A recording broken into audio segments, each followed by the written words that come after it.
교회를 돕는 단체 가운데, 연구소 가운데 목회 데이터 연구소라는 것이 있습니다. 이 목회 데이터 연구소에서 얼마 전에 여론조사 기관인 GN컴 리서치에 의뢰해서 교회 다니는 분들에게 설문조사를 했습니다. 그런데 그 조사 가운데 충격적인 조사가 있습니다. 교회 다니는 분들 가운데 40%가 명목상의 교인들이다라는 거죠. 교회 다니는 분들 가운데 10명 중에 4명은 그저 이름뿐인 교인에 불과하다라는 결과를 받아 들었습니다. 이 명목상의 교인으로 분류한 사람들은 설문조사의 질문에 이렇게 대답을 한 사람들이었습니다. 나는 교회 예배 말고 다른 활동에 참여하지 않는다. 나는 성경을 읽거나 기도를 거의 안 한다. 나는 스스로 기독교인이 아니라고 여긴다. 나는 구원에 확신이 없다. 이렇게 대답한 사람들이 교회 다니는 분들 가운데 10명 중에 4명이나 된다라는 거예요. 혹시 여러분들 가운데 그런 분들은 계시지 않습니까?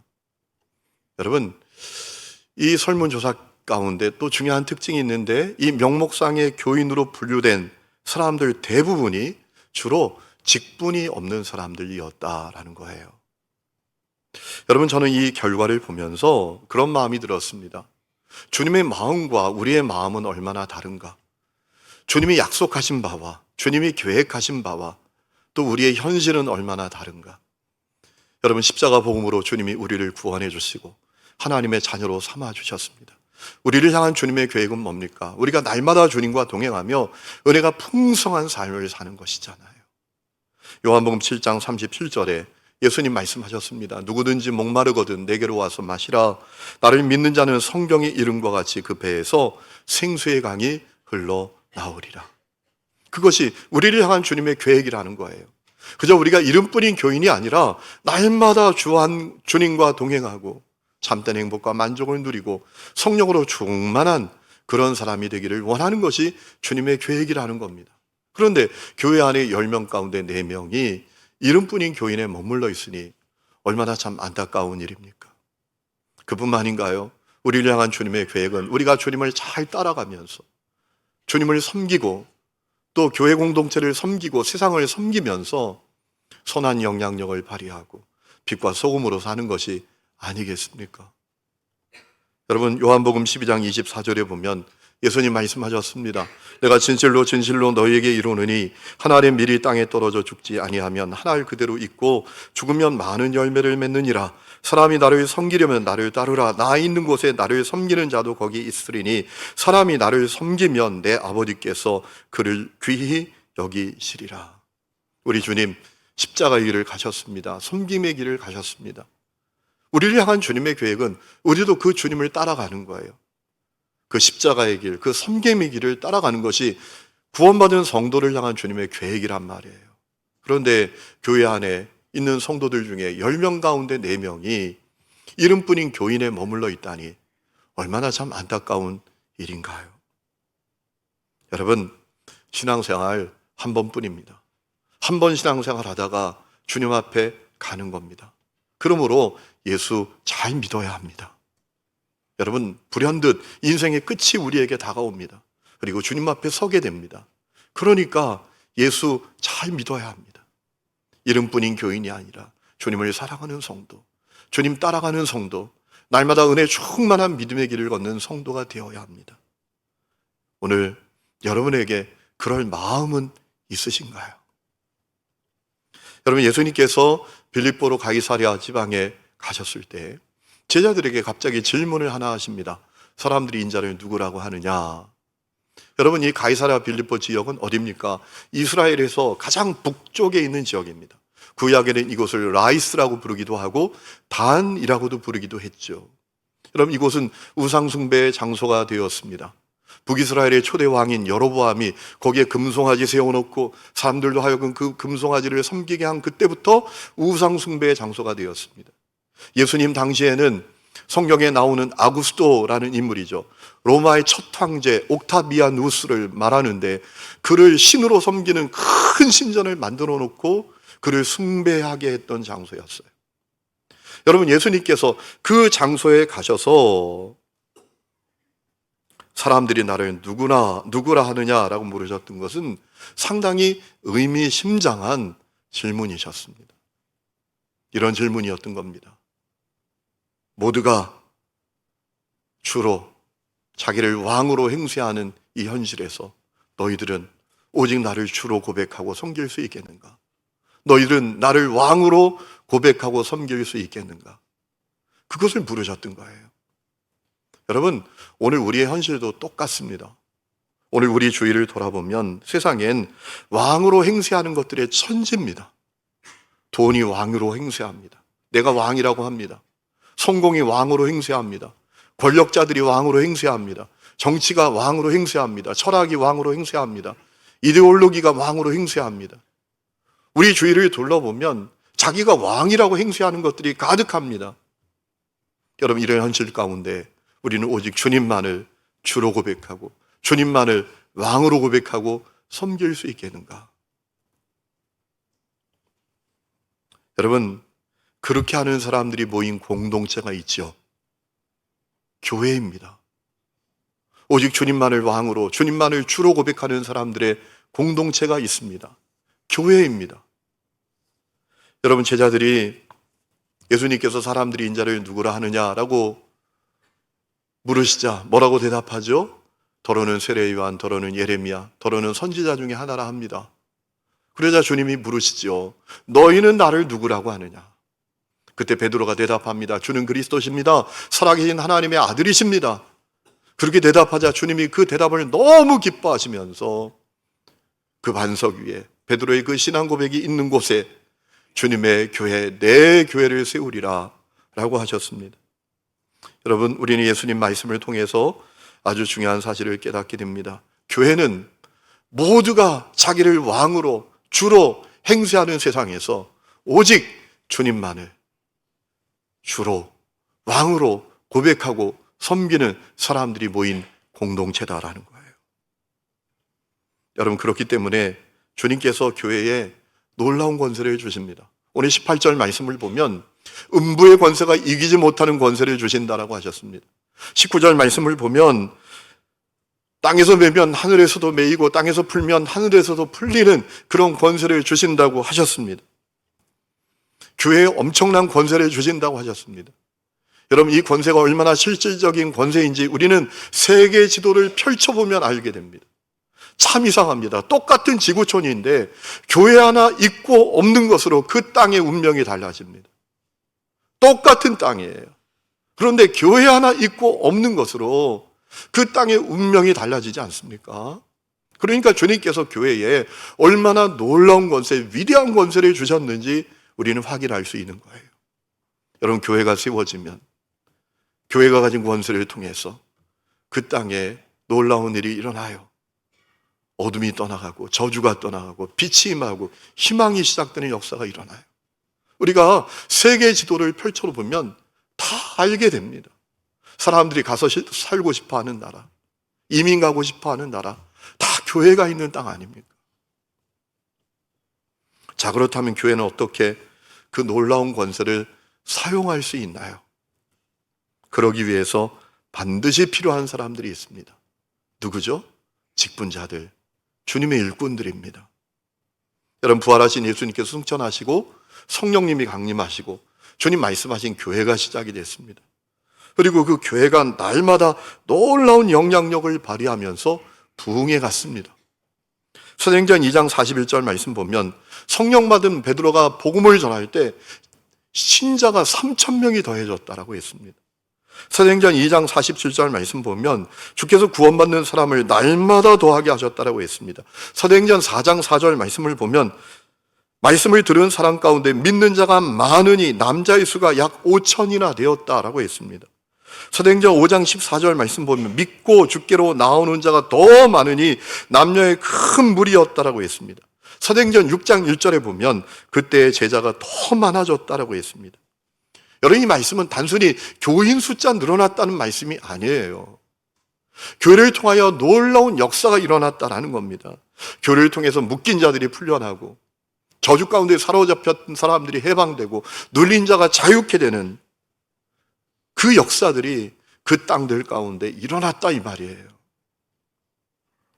여러분, 그런데 어느 날 문제가 생겼습니다. 헬라파 유대인 미망인들이 교회에서 구제받는 일이 소외되게 되었어요. 소외되는 일이 생겼습니다. 그래서 교회에 큰 혼란이 일어났습니다. 여러분, 그때 사도들이 일꾼들, 직분자들을 세웠다라는 거예요. 교회가 주님께서 교회에 주신 권세를 차질 없이 발휘하고 교회에 주신 사명을 지속적으로 감당할 수 있도록 직분자들, 주님의 일꾼들을 세웠다라는 겁니다. 여러분, 오늘 우리가 읽은 사도행전 6장이 그 내용이에요. 오늘 말씀을 보면 그런데 아무나 주님의 일꾼들로 세우지 않았다라는 겁니다. 어떤 기준이 있었다라는 거예요. 그 기준은 어떤 것이죠? 오늘 6장 3절에 보면 성령과 지혜가 충만하고 칭찬받는 사람이라는 기준이었어요. 여러분, 6장 3절 말씀 보세요. 형제들아, 너희 가운데에서 성령과 지혜가 충만하여 칭찬받는 사람 7을 택하라. 우리가 이 일을 그들에게 맡기겠다라고 했습니다. 성령과 지혜가 충만하고 칭찬받는 사람, 이런 기준에 합한 일꾼들을 세웠다라는 겁니다. 여러분, 오늘의 교회도 그 말씀을 따라 직분자들을 세울 때 어떤 기준을 마련해야 합니다. 우리 교단만 해도 집사님을 세울 때 기준은 두 가지입니다. 입교인, 18세 이상 세례인을 말하죠. 입교인이 된 지 2년 이상이고 신앙이 돈독한 자라는 기준에 맞는 사람들을 일꾼으로 세우게 됩니다. 성령과 지혜가 충만하고 칭찬 듣는 사람이란 이 기준을 신앙이 돈독한 자라는 것으로 함축한 것이지요.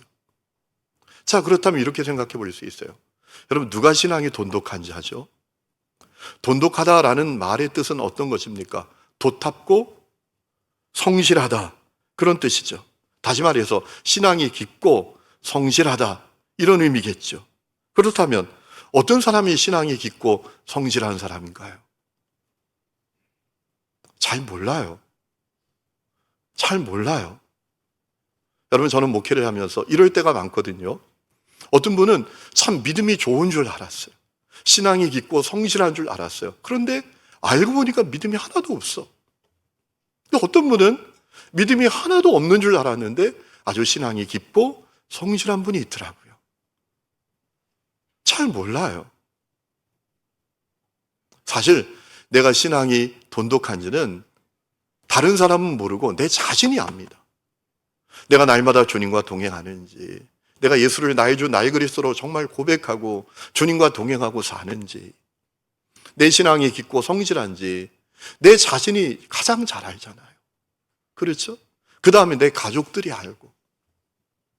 사실 그래서 물어봐야 돼요. 당신의 신앙이 돈독하신가요? 이렇게 물어보면 우리 한국 분들은 다 겸손해서 대부분 그러시잖아요. 아우, 아니에요. 저는 신앙이 돈독하지 않아요. 이렇게 대답하잖아요. 그래서 우리 교회는 집사님으로 세울 수 있는 분의 기준을, 그 신앙의 돈독함을 두 가지로 세웠어요. 첫 번째는 주일 성수입니다. 이분이 주일 성수하는가? 그러면 집사님으로 세울 수 있는 기준이 되는 거예요. 왜 그렇죠? 여러분, 신앙이 돈독하면 주일을 성수하지 않을 수 없죠. 신앙이 돈독한 자가 주님께서 주님 이 주일을 거룩하게 하셨고 복되게 하셨고 이 주일에 영과 진리로 예배하는 사람들을 찾으신다라는 사실을 모를 리가 있겠습니까? 신앙이 돈독하다라고 하는 사람이 인생의 목적은 영원히 하나님을 예배하는 것이다 라는 사실을 모를 리가 있겠습니까? 그래서 주일 성수를 집사님이 될 수 있는 중요한 기준으로 보는 거죠. 또 하나는 11조 생활입니다. 왜 11조 생활을 신앙의 돈독함을 분별하는 기준으로 삼을까요? 적어도 11조 생활은 그 사람이 돈이 아니라 주님을 섬긴다, 돈을 사랑하는 것이 아니라 주님을 사랑한다 라는 것을 반증하는 중요한 증거가 되기 때문입니다. 여러분, 마태복음 6장 24절 보면 예수님께서 아주 중요한 말씀을 하셨어요. 예수님이 말씀하셨어요. 이렇게 말씀하셨습니다. 아무도 두 주인을 섬기지 못한다. 한쪽을 미워하고 다른 쪽을 사랑하거나 한쪽을 중히 여기고 다른 쪽을 업신 여길 것이다. 너희는 하나님과 재물을 아울러 섬길 수 없다. 하나만 사랑한다라는 거예요. 여러분, 11조는 그 사람이 돈을 사랑하는 사람이 아니고 돈을 섬기는 사람이 아니고 주님을 사랑하고 주님을 섬기는 사람이다 라는 것을 반증하는 중요한 도구 가운데 하나입니다. 더욱이 11조는 그가 하나님을 사랑하고 하나님의 은혜에 감사하는 사람이다 라는 것을 분별할 수 있는 거예요. 여러분 가운데에도 11조 생활을 하는 분들이 계시잖아요.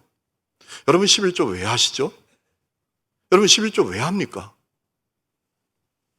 구약엔 11조를 율법으로 정해 주셨어요. 하나님을 만나는 성막, 하나님을 만나는 성전이 제대로 작동되도록, 거기서 일하는 레위인들과 제사장들이 살아가도록 11조를 율법으로 구약에는 규정해 주셨어요. 여러분, 그런데 이제는 그런 율법으로서의 11조는 우리하고 상관이 없어요. 왜냐하면 우리 각 사람이 성전 됐으니까. 보이는 성전이 아니라 우리가 성전 되었기 때문에 성전을 위해서 율법으로 드리는 11조는 우리하고 상관이 없어요.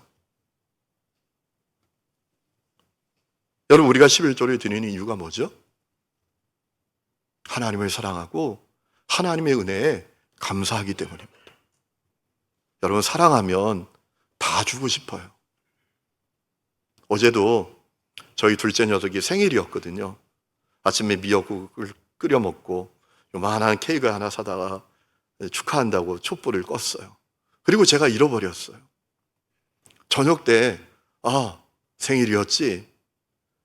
그래서 신식으로 현금을 카톡으로 쏴줬어요. 요즘은 그렇게 한다면서요. 카톡으로 10만 원을 딱 쏴주면서 축하한다. 주님과 동행하면서 행복하게 살아라. 그랬더니 아빠 감사해요 하고 뾰족뾰족이 왔어요. 평상시에 그런 표현 잘 안 하거든요. 평상시에 그냥 문장이 전부예요. 그런데 거기에 뾰족뾰족 미소를 담아서 아빠 감사해요 이렇게 왔더라고요. 여러분, 주고도 기뻐요. 왜 그렇죠? 사랑하니까. 사랑하면 주고 싶어요. 다 주고 싶어요. 사랑하면. 예수님께서 베다니에 가셨을 때 마리아가 300데나리온이 나가는 옥합을 깨트려서 예수님 발에 붓고 자기 머리털로 씻었어요. 가룟 유다가 정죄하잖아요. 야, 그거 300데나리온을 팔아서 가난한 자에게 나눠줘야지. 그걸 허비하냐? 사랑하지 않으면 허비하는 것으로 보이는 거예요. 그런데 사랑하면 그렇지 않아요. 사랑하면 10의 1이 아니라 10의 2, 10의 3, 10의 5, 10의 9도 주고 싶은 거죠. 여러분, 11조는 하나님을 사랑하기 때문에, 하나님의 은혜에 감사하기 때문에 하는 거예요. 나 같은 죄인 구원해 주시고 천국 백성 삼아주신 그 사랑과 은혜에 감사해서 11조 하는 거예요. 사실 아브라함이 멜기세덱 제사장에게 드렸던 첫 번째 11조, 야곱이 베델에서 하나님께 약속했던 그 11조, 다 하나님을 사랑하기 때문에 했던 11조죠. 하나님의 은혜에 감사하기 때문에 했던 11조 아니었습니까?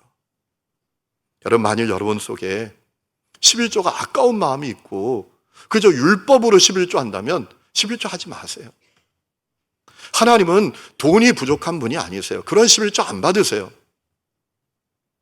만일 우리 교회에 그런 분들이 많아서 재정이 작아지면 사역 줄이면 되고 사역자 숫자 줄이면 그만이에요.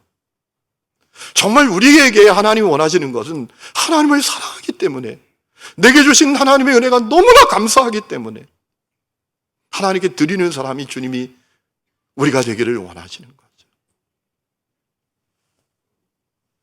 여러분, 11조를 신앙의 돈독함으로 분별하는 중요한 이유는 그 사람이 적어도 교회 공동체를 향해서 또 주님의 나라를 향해서 책임감을 갖고 있다라는 사실을 증명해 주기 때문입니다. 여러분, 집사를 영어로 디콘이라고 부릅니다. 이 디콘이라는 단어는 히라버 디아코노스에서 나온 거예요. 디아코노스는 뭔가 하면, 번역하면 어떤 의미를 갖고 있는가 하면 섬기는 사람, 일꾼, 이런 의미를 갖고 있어요. 집사는 일꾼입니다. 집사를 한문으로 하면 잡을 집, 일사, 일을 잡은 사람이에요. 집사는 일꾼이에요. 더 과격하게 말하면 머슴이에요. 그러니까 우리가 임원 임명식 할 때 집사 직분 받는다고 막 꽃다발 주는 거 이상한 거죠. 그죠? 너 머슴된 것을 축하한다. 뭐 이런 의미잖아요. 여러분, 집사는 일꾼이에요. 그렇다면 일꾼에게 가장 중요한 게 뭐죠? 책임감이죠. 책임감이 없는 일꾼은 있으나 마나예요. 경찰관이 책임감이 없어요. 어떻게 되겠어요? 소방관이 책임감이 없어요. 나라의 지도자가 됐는데 책임감이 없어요. 그 나라 어떻게 되겠습니까? 여러분, 책임감이 하나님의 역사를 이루고 책임감이 교회 공동체도 세우는 거예요. 우리 예수님께서 전적으로 타락하여 죄와 저주 가운데 살다가 멸망당할 우리를 위해서 성육신하셨어요. 십자가에 매달린 대속제물이 되셨어요. 그 이유는 뭐죠? 우리를 향하여 책임감을 느끼셨던 거예요. 그래서 자기 자신을 다 내어주셨던 것이지요. 여러분, 11조는 교회 공동체와 하나님의 나라를 위해서 책임감을 갖고 있다라는 사실을 반증해 주는 거예요. 여러분, 우리 교회는 전임 사역자가 8명이나 됩니다. 직원들이 3명이나 돼요. 제가 오늘 말씀 준비하다가 깜짝 놀랐는데 우리 교회에 사례를 받으면서 유급 음악 사역자들이 자그마치 14명이나 됩니다. 매달 상당한 금액의 공과금 관리비가 나가요. 저 엘리베이터 한 달에 한 번 보고만 가는데 50만 원을 받아가요. 전기 배전반 한 번 열고만 보고 가는데 50만 원 이상을 받아가요. 소방, 뭐 여러 가지 공과금 관리비가 얼마나 나가는지 몰라요. 더욱이 하나님 나라 확장을 위해서 선교하고 교육하고 구제하고 봉사하고 섬기는 사역을 위해서 늘 재정이 필요하죠. 여러분, 11조 생활은 그에 대해서 내가 책임감을 갖고 있다라는 사실을 반증하는 거예요. 그래서 11조 생활을 집사님을 세우는 중요한 기준으로 보는 거예요. 어떤 분은 그래요. 돈이 쌓이면 하는 거냐? 여러분, 그렇게 왜곡하지 마세요. 그렇게 삐뚤게 보지 마세요. 돈으로 직분을 사는 거냐? 여러분, 그렇게 보지 마세요. 11조 생활은 내가 공동체를 향하여 또 이 땅의 주님 나라를 이루는 그 일을 위해서 책임감을 갖고 있다라는 사실을 반증해 주는 거예요. 그래서 집사님들을 세울 때 그분에게 11조 생활이 있는가? 그것을 기준으로 본다라는 거죠. 또 권사님을 세우는 기준은 어떤 건가요? 5년 집사로 선출된 지 5년 이상인 자로 신앙이 돈독한 자라는 기준을 갖고 있어요. 그런데 권사님에게는 2가지 기준이 더 보태어 있습니다. 하나는 기도회를 인도하고 다른 이에게 신앙적인 권면을 할 능력이 있는 분, 그리고 가급적 인가기도, 가정복음화가 된 사람이란 이 기준이 있어요. 말씀드린 대로 신앙이 돈독하다라는 것은 너무나 주관적인 것이기 때문에 우리 교회는 권사님으로 세울 수 있는 집사님의 신앙의 돈독함을 3가지로 분별합니다. 첫 번째는 온전한 11조 생활이에요. 권사님이야말로 돈이 아니라 주님을 사랑하고 돈을 섬기는 사람이 아니라 주님을 사랑하는 사람이어야 하기 때문에 그래요. 특히 교회 공동체와 주님의 나라를 위해서 책임감을 느끼는 정도가 아니라 책임을 다하는 사람이어야 하기 때문입니다. 집사님은 책임을 느끼는 정도만으로 되지만 권사님은 책임을 느끼는 정도가 아니라 책임을 다하는 사람이 되어야 하기 때문에 그래요. 2번째는 각자의 달란트로 교회 공동체에서 봉사하는 삶이 있는가? 3번째는 기도의 자리와 예배의 자리에 그가 있는가? 적어도 평일 예배에 참여하고 새벽 기도회에 나오는가? 이것을 중요한 기준으로 봅니다. 여러분, 이 3가지 기준을 세운 중요한 이유가 있습니다. 권사님의 직분은 권면하는 직분이기 때문입니다. 여러분, 권사라는 직분은 히라버 파라클레시스라는 단어에서 나왔어요.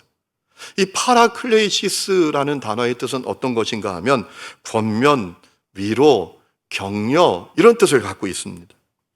그래서 권사님은 누구냐? 권면하는 사람이에요. 권사님은 권면하는 사람이에요. 위로하고 권면하고 격려하는 사람이에요. 그분이 권사님이에요.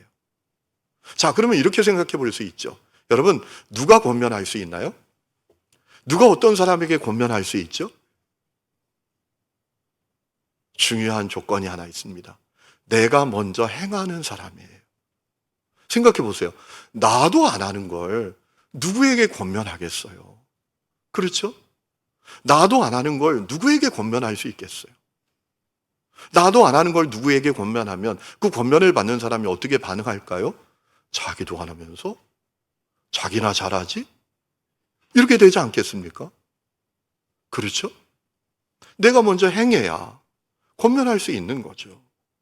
그래서 그 세 가지 기준을 세운 거예요.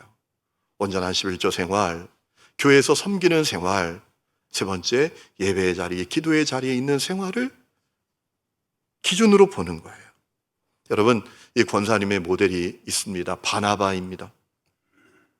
사도행전 4장 36절 37절 말씀을 보면 바나바에 대해서 이렇게 소개했습니다. 제가 세번역 성경으로 읽어드립니다. 키프로스 태생으로 레이 사람이요 사도들에게서 바나바 곧 위로의 아들 권면의 아들이라는 뜻의 별명을 받은 요셉이 자기가 가지고 있는 밭을 팔아서 그 돈을 가져다가 사도들의 발 앞에 놓았다라고 했습니다. 자, 이 말씀을 통해서 중요한 사실을 알게 되는데요. 주님의 제자들이 바나바를 가리켜서 위로의 아들, 권면의 아들이라고 불렀다는 거예요. 이 바나바는 늘 권면하는 사람이었다라는 거예요. 그가 권면할 수 있었던 중요한 이유가 뭡니까? 하나님의 나라와 구제를 위해서 자기 밭을 팔아서 먼저 하나님께 드렸어요. 그러니까 권면할 수 있었던 거죠. 자기가 먼저 행하는 사람이었어요. 그래서 이 바나바는 권면자가 되었던 것이죠. 여러분, 장로님의 기준은 뭘까요? 장로의 기준이 이렇게 되어 있습니다. 권사로 5년 이상 연임한 사람, 신앙이 돈독하고 교인의 의무를 성실히 감당한 분, 전도할 능력과 열심이 있는 분, 그리고 가족이 교회에 나오는 분이란 기준을 우리 교단에서 세워놓고 있어요. 여러분, 교인의 의무는 뭘까요? 장로님은 신앙이 돈독하고 교인의 의무를 성실히 감당해야 된다라고 했는데 교인의 의무는 뭘까요? 교인의 의무는 이렇게 나와 있어요.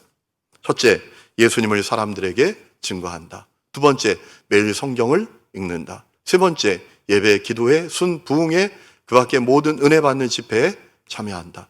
네 번째, 헌금과 교회 사역에 대한 의무금을 낸다. 다섯째, 교회 직무를 맡았을 때 충실하게 수행한다. 여섯째, 지역사회에서 섬기는 일에 솔선수범한다.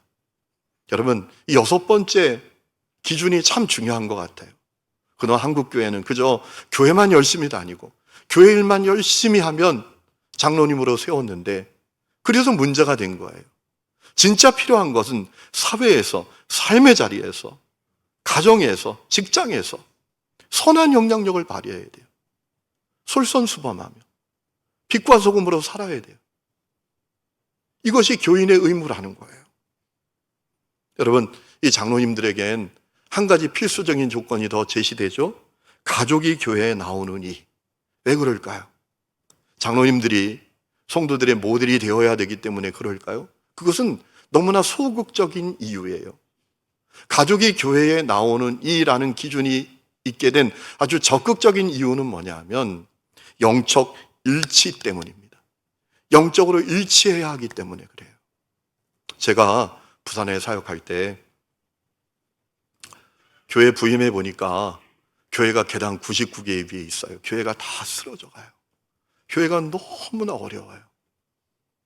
제가 부임해서 100일 동안 하나님 앞에 작정하고 기도하고 그리고 기도가 끝난 다음에 천성길이란 장로님을 만났어요. 장로님, 우리 교회가 미래가 없잖아요. 이렇게 하다가 교회가 그냥 사라지고 말잖아요. 이제 교회를 이전하고 건축해야 합니다. 그랬더니 그 장로님이 저에게 하셨던 얘기가 있어요. 목사님, 제가 사업이 잘못되고 남은 것은 다대포에 있는 아파트 한 채밖에 없지만 그 아파트 한 채도 제가 주님께 드리겠습니다. 목사님, 주님이 목사님 마음에 주신 마음을 담고 밀고 나가세요 라고 하시더라고요. 여러분, 가족과의 영적 일치 없이 어떻게 그것이 가능하겠어요? 그렇죠? 배우자가 그것에 동의할 수 없다면 여러분, 그런 결단은 할 수 없죠. 장로님의 직무는 어떤 건가 하면 아주 결정적으로 결단해야 될 순간을 맞을 때가 있는 분들이에요. 그때 가족과의 영적 일치가 없다면 그 사명을 감당할 수 없잖아요. 그래서 장로님들은 가족이 교회에 나오느니 라는 기준이 있게 된 것이죠.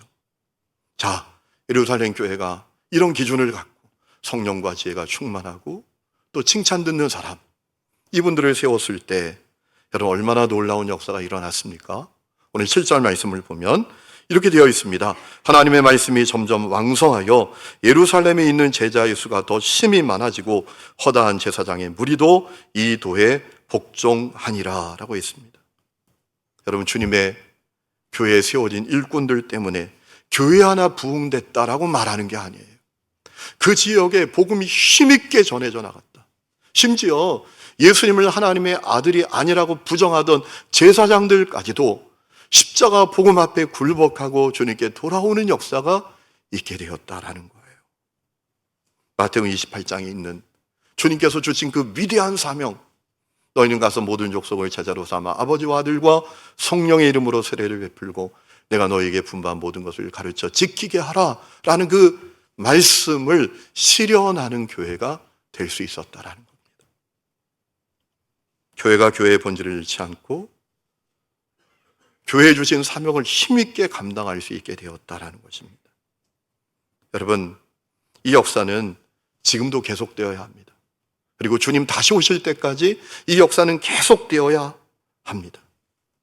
여러분, 이 역사는 위대한 역사입니다. 탈무드에 이런 격언이 나옵니다. 한 생명을 구하는 자는 온 세상을 구하는 자다. 교회가 건강해지고 교회 주님의 일꾼들을 통해서 참으로 죽어가는 영혼들이 살아나고 잃어버린 영혼들이 주님께 돌아오는 이 위대한 사명을 감당하는 교회가 되었다라는 거예요. 여러분, 이 일은 예루살렘 교회만이 아니라 지금의 교회에도 일어나야 될 사건이라는 겁니다. 여러분, 주님께서 여러분을 그 위대한 부르심으로 부르고 계십니다. 여러분, 그 부르심을 알고 계시나요? 여러분, 우리 각 사람을 향한 주님의 마음이 있습니다. 우리가 다 우리 자신을, 우리 전 존재를 주님께 산 제물로 드리는 겁니다. 로마서는 두 부분으로 구성되어 있잖아요. 1장부터 11장까지는 어떻게 우리는 구원을 받았는가, 그것에 대해서 얘기합니다. 그리고 12장부터 16장까지는 그 구원을 받은 우리는 이제 어떻게 살아야 되는가에 대해서 말합니다. 여러분, 그 첫 시작 12장 1절에 주님 우리에게 뭐라고 말씀하시나요? 우리 전 존재를 주님이 기뻐하시는 산 제물로 드리라 라고 하셨어요. 로마서 12장 1절에 말씀하십니다. 그러므로 형제들아, 내가 하나님의 모든 자비하심으로 너희를 권하노니 너희 몸을 하나님이 기뻐하시는 거룩한 산 제물로 드리라. 이는 너희가 드릴 영적 예배니라. 주님, 우리가 우리 전 존재를, 몸, 이건 우리 전 존재를 말하는 거예요. 우리 전 존재를 주님이 원하시는 산 제물로 드리는 거예요. 여러분, 구약에 보면 하나님께 제물을 드리잖아요. 그 제물의 특징이 있습니다. 제물은 죽어야 됩니다. 제물은 하나님께 드려져야 합니다. 그래서 제사장 마음대로 하나님께 드려지는 거예요. 우리가 그런 존재가 되기를 원하는 거죠. 우리 온 전 존재를 주님께 드려서 주님이 마음대로 하실 수 있는 존재, 주님의 뜻대로 사용할 수 있는 존재, 주님의 영광을 위해서 쓰임받는 존재가 되기를 주님이 원하신다는 거예요. 그렇게 우리 전 존재를 주님께 드리라고 말씀하고 계시는 것이죠. 여러분, 주님께서 당신의 사람들을 주님의 일꾼으로 부르실 때 크게 두 가지 반응이 있습니다. 첫 번째는 감사함으로 순종하는 사람들이에요. 그러나 두 번째는 자신의 부족함과 자격 없음을 이유로 거절하는 분들이 있죠. 예레미야가 그랬잖아요. 주님께서 예레미야를 주님의 일꾼으로 부르실 때 예레미야가 어떻게 반응하죠? 나는 아이입니다. 나는 말할 줄을 모릅니다. 라고 거절했어요. 근데 주님 뭐라고 말씀하시죠? 내가 너와 함께 있다. 내가 너를 구원할 거다. 그러니 너는 순종만 해라. 라고 하셨어요. 여러분, 그리고 예레미야가 순종할 때 주님은 예레미야를 통해서 놀라운 역사를 이루셨습니다. 오늘도 똑같습니다. 주님께서 여러분을 주님의 일꾼으로 부르실 때, 순종할 때 주님은 우리의 능력과 경험과 지식과 이성을 뛰어넘는 역사를 이루신다라는 것입니다. 여러분, 주님께서는 그러한 순종의 사람들에게 놀라운 복을 약속하셨습니다. 주님의 나라에서 영원한 상을 받게 하신다고 약속하셨습니다.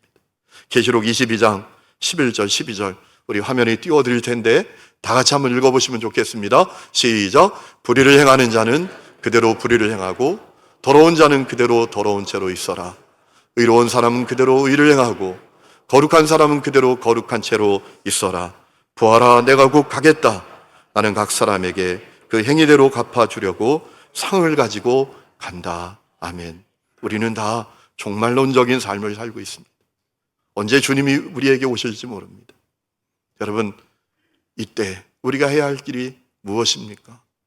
여러분, 인생도 구원도 우리에게 선물처럼 거저 주어지지만 인생을 어떻게 살아갈지는 우리가 결정해야 할 것입니다. 주님 우리에게 말씀하십니다. 많은 사람들이 이름뿐 교인으로 산다. 그러나 너는 그렇게 살지 말아라. 너는 주님의 일꾼으로 살아라. 주님의 나라 위에서 살아. 주님의 영광 위에서 쓰임받는 인생을 살아라 라고 말씀하고 계십니다. 여러분이 그 부르심에 응답하여 승리하는 믿음의 길을 걸어갈 수 있기를 주의 이름으로 축원합니다. 우리 이 시간에 찬양 부르고 기도하는 시간을 갖겠습니다. 내 삶을 깨트립니다. 우리 가사를 생각하면서 이 찬양을 주님 앞에 고백합니다.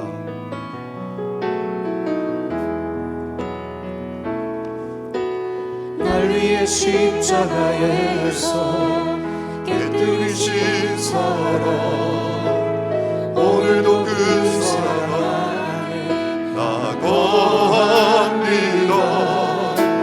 주님의 생명 내 안에 있고 주님의 사랑 날 강권하니 나 오늘도 주께 내 삶을 깨뜨립니다.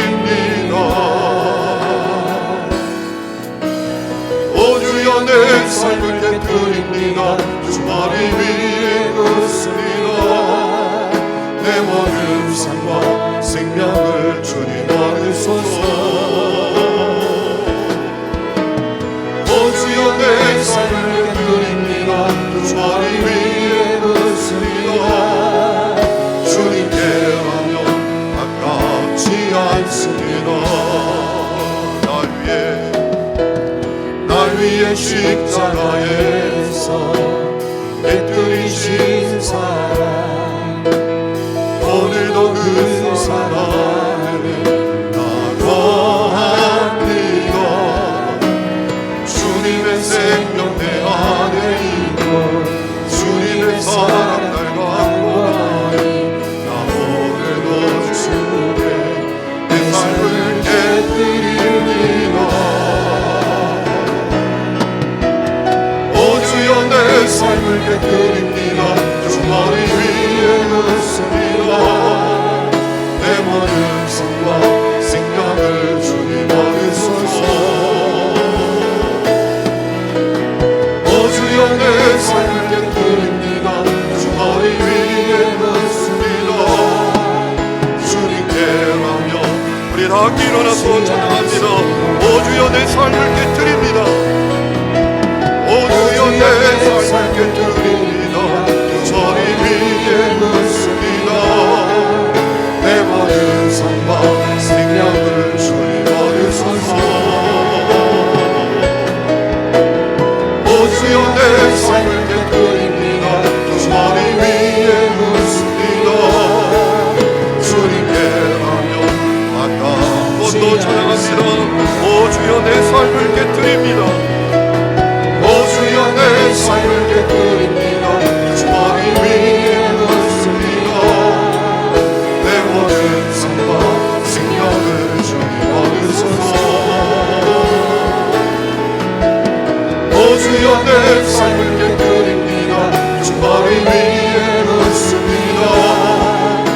주님께라면 가까이 또 찬양합니다. 오 주여 내 삶을 주님께 드립니다. 오 주여 내 삶을 깨뜨립니다. 주 머리 위에 묻습니다. 내 모든 삶과 생명을 주님 받으소서. 오 주여 내 삶을 깨뜨립니다. 주 머리 위에 묻습니다. 주님께라면 가까우지 않습니다. 하나님 아버지, 주님 나라 위하여 일꾼들을 주님이 오늘도 부르고 계십니다. 추수할 것은 많되 추수한 일꾼이 부족하다고 하시며 일꾼을 찾고 계십니다. 우리 각 사람들을 부르고 계십니다. 주님, 먼저 우리가 주님 마음에 합한 일꾼이 되게 하여 주시옵소서.